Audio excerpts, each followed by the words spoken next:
Hey everyone, Edward here at Windows Report, and today I'm going to show you what to do if KB5036892 is not installing on your Windows computer, and if you're getting this error 0x8007000d, then this is what you have to do. The solution is super simple. On Windows 10, make sure to right-click the Start button and select PowerShell or Terminal as an administrator. Now in here, make sure to type in the following command. You'll find it in the description below, so you can copy-paste it directly in PowerShell. From here on, after you executed the command, you can close this window and you can do the following.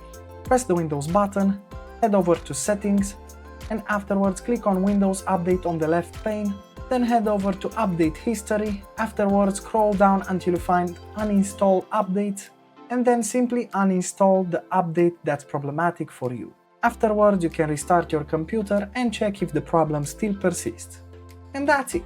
Super simple, isn't it? Of course, if this video helped you, make sure to hit the like button and subscribe to our channel for more quality content. Thanks for watching.